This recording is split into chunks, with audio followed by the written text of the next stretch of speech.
I found out I was the other woman at my own wedding. The music was playing. My father was holding my arm. The guests were smiling, and 5 minutes before I said, "I do," a woman walked up to me and said, "Please don't marry him. He's my husband." I thought she was crazy, or jealous, or drunk, to say the least. But then she pulled out a folder and handed me the documents. And in that moment, I realized I didn't know the man waiting for me at the altar. What I did next shocked everyone. And I haven't told this story publicly until now. If you've ever loved someone who felt like home, you'll understand why I didn't see it coming. I met Eric on a rainy Tuesday at a bookstore cafe. He noticed I was holding the last copy of a novel he'd been searching for. Instead of asking for it, he said, "You should read it first. It looks like you need it more than I do." That line stayed with me, not because it was smooth, but because it was kind. And kindness was new to me. I grew up in a loud house, arguments, doors slamming, love that felt conditional. Eric was quiet, his voice stable.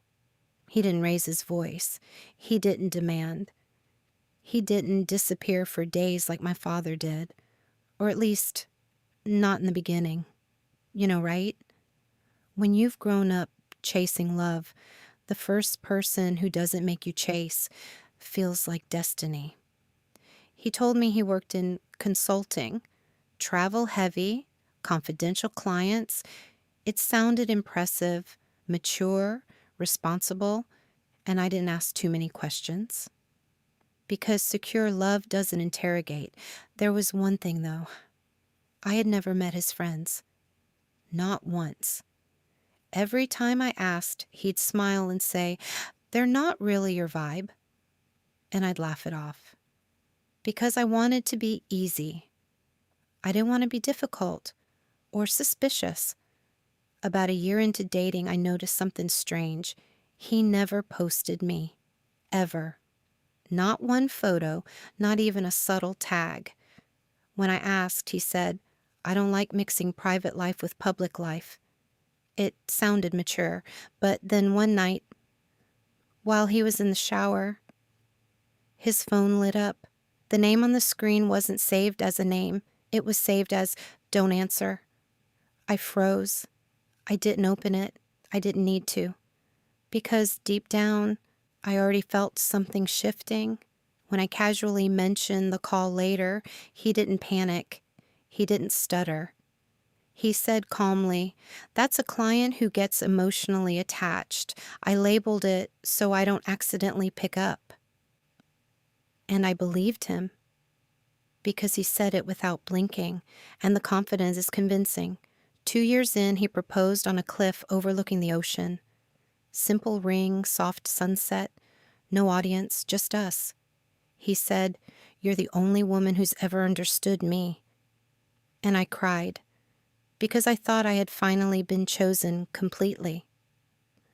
What I didn't know was that someone else had heard those exact words before. 3 weeks before the wedding, he asked me something odd. "Have you ever thought about combining finances early?"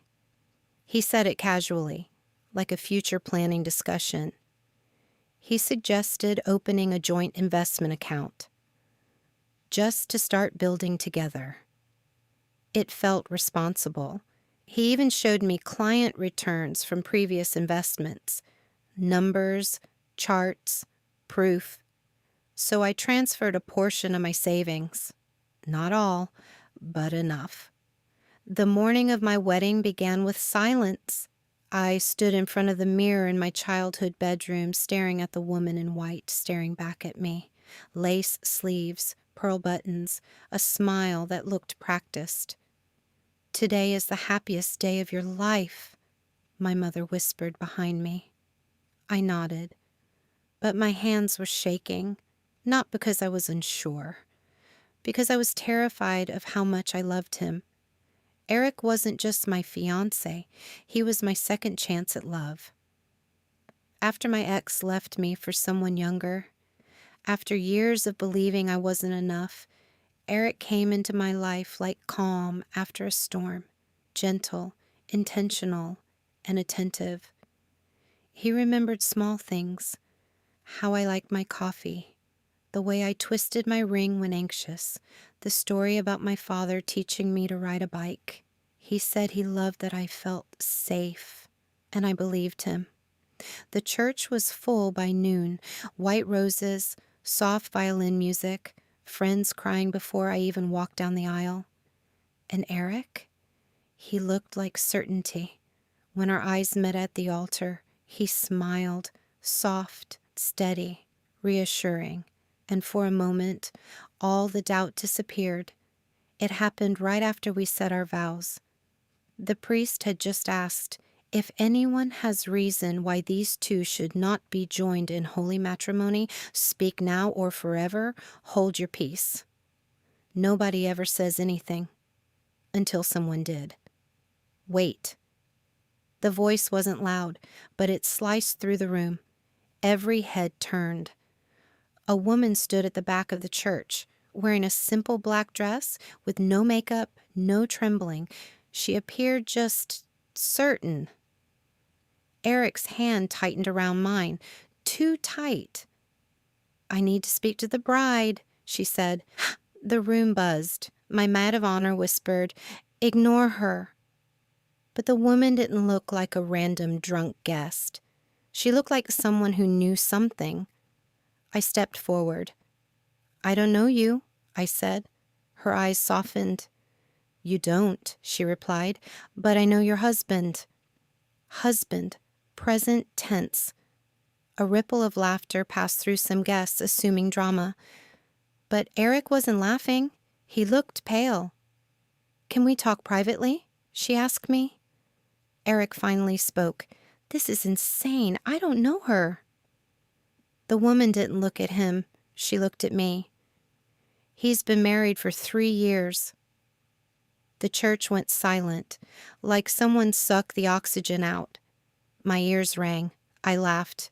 Because what else do you do when your world fractures in public? "That's not funny," I said. She didn't smile. "I didn't come to embarrass you," she said quietly. "I came because I was you once." We stepped into the side chapel. My mother tried to follow. Eric tried to stop us. I told them both to wait.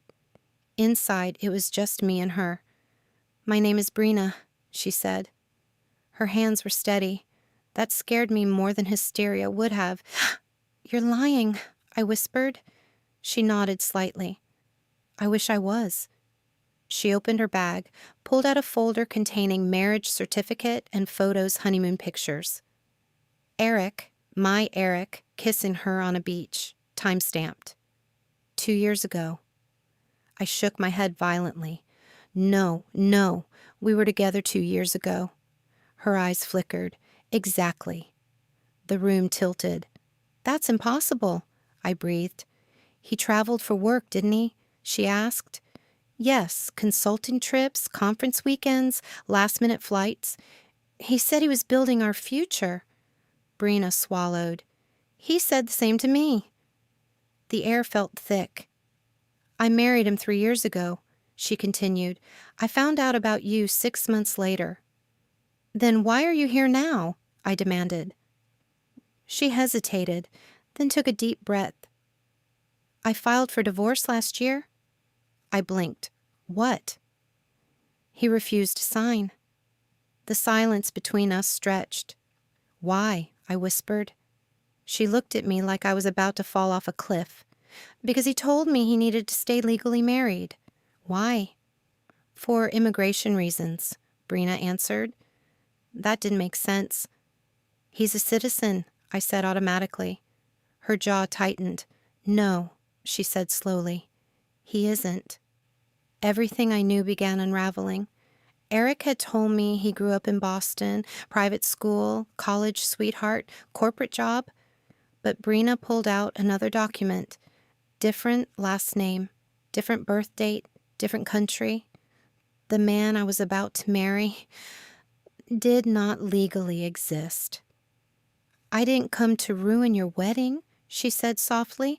I came because he told me he was finally leaving me for good.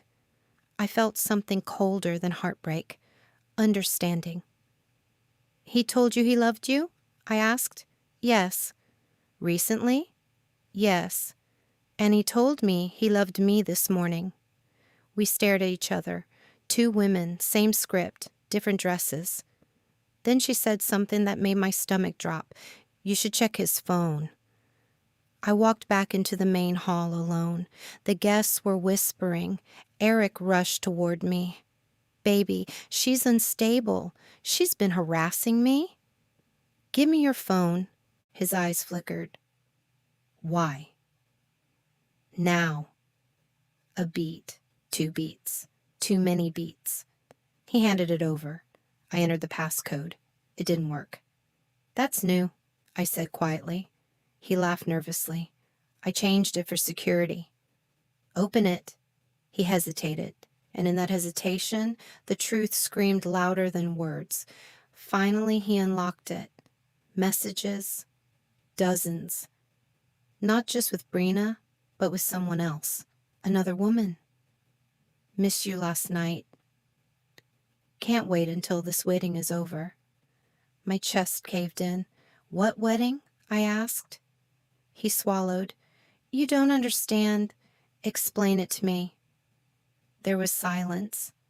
Then Eric said calmly, I was going to leave after today. The room spun. Leave who? I asked. He didn't answer, which meant both. Brina stepped in from the chapel. Guests watched like it was a live drama. Is it true? She asked him. He looked at both of us. I didn't plan it like this, he muttered. You planned enough, I said. And then the final blow came. From her. I'm pregnant. The world stopped. The guests gasped. I felt nothing. No tears, no screaming, just clarity. I looked at him. Is that true? He nodded slowly. I was going to tell you. When? I asked calmly.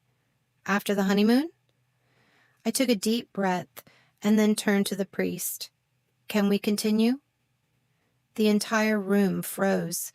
Eric stared at me. What? I smiled. Yes, I said. Let's finish this. Brina looked confused. I leaned toward Eric. Let's get married? His face drained of color. Why would you? Because, I whispered. I want this to be official. He didn't understand, but fear flickered behind his eyes. We finished the ceremony. When he said, I do, his voice cracked. When I said, I do, mine didn't. The reception was a blur. Guests whispering among themselves. Eric kept trying to speak to me. I kept smiling. Then, during the first dance, I leaned in. Did you know, I said softly, that my father is a lawyer? He froze. Family law, I continued. Very good at financial investigations. His grip tightened. I spent the last 40 minutes transferring every wedding gift into an account under my name only. His breathing changed. And, I added, I recorded everything, including her statement, and yours. He stepped back. What are you doing? Eric whispered. Protecting myself. You're right about one thing. His eyes searched mine. I was the other woman. I paused. But not anymore. I let the music play for a few seconds, long enough for him to relax. I scanned the room. The DJ's table was only a few steps away. That's when I saw the microphone. And I walked toward it. I took the microphone. I have an announcement, I said clearly. The room went completely quiet. I inhaled slowly, then continued. I married Eric today, knowing he was already married. Murmurs exploded. I married him so I could legally file for annulment and fraud charges. Eric went pale. Because now, I continued calmly, it's not just betrayal. It's a crime. The police, who had been quietly called by my father during the reception, stepped forward. Brina stood frozen. Eric looked at me like he had never known me. Maybe he hadn't. The marriage was annulled within weeks. Immigration fraud, bigamy, financial deception. The third woman came forward too. Turns out there were more. Always were. Brina gave birth to a baby boy. We stayed in contact, not as victims, as survivors. People ask me later, how did you stay so calm? I tell them the truth. Because in that chapel, when she showed me those papers, something inside me died, and something stronger was born. Sometimes the most painful moment of your life isn't the moment you're betrayed. It's the moment you wake up, the moment the fog clears, the moment denial stops protecting you, the moment you finally see what was standing in front of you the entire time.